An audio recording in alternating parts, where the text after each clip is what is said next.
un régime qui ne garantit pas la bonne gouvernance. Et je pense que c'est même ça le bilan du président Tshisekedi. C'est même ça son bilan, la bonne gouvernance.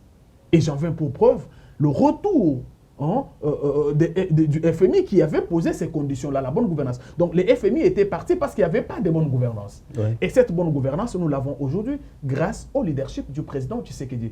Nous pouvons aimer ou pas sa tête. Nous pouvons aimer ou pas son épouse. Nous pouvons aimer ou pas ses frères et sœurs. Nous pouvons aimer ou pas certains membres de l'Union sacrée. Mais la vérité, elle est têtue, c'est celle-là. Voilà pourquoi Pius Mwabilou nous a dit à nous, soutien indéfectible au président Tshisekedi, accompagnement indéfectible à son action. Avec une police financière hautement instrumentalisée, appelée Jules Alinguet. S'il vous plaît, pourquoi soutenir? Inspection générale, bien sûr. Parce que ce qu'il fait pour la population est intéressant. Aujourd'hui, dans ce pays, j'ai lisé un article sur Jeune Afrique qui n'accordait pas à la RDC la chance d'avoir les réserves d'échange de 3 milliards de dollars qu'en 2026. Je crois que vous avez lu l'article. Oui, je sais. Et qu'eux-mêmes étaient surpris. Même le FMI était surpris. Bien sûr qu'ils étaient surpris que dans moins de 2 ans, dans moins de 3 ans, ces chiffres dépassent même 3 milliards.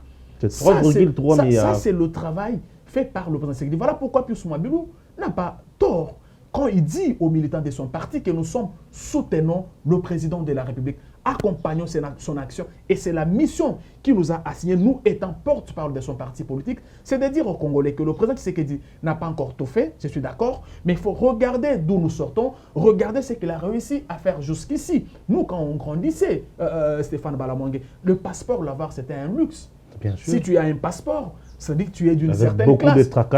Tu es d'une certaine classe. Aujourd'hui, c'est un simple papier que tu peux avoir à moins de $100.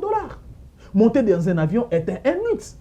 Monter dans l'avion, c'était réservé aux enfants de ceux qui avaient l'argent. À une classe donnée. À une certaine classe. Aujourd'hui, avec $100, $120, tu peux aussi monter dans l'avion, aller dans ton Kananga natal, aller dans ton Sankoro natal, aller dans ton Bandaka natal. Ça, c'est le travail. C'est très bien. Passons déjà à la dernière thématique.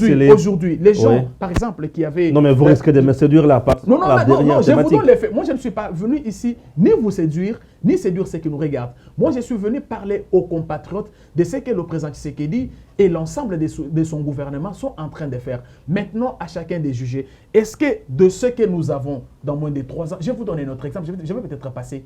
Quand le président Tshisekedi arrive, nous avons une société de transport au Congo qu'on appelle Transco, qui nous a été créée en 2013 avec 500 bus.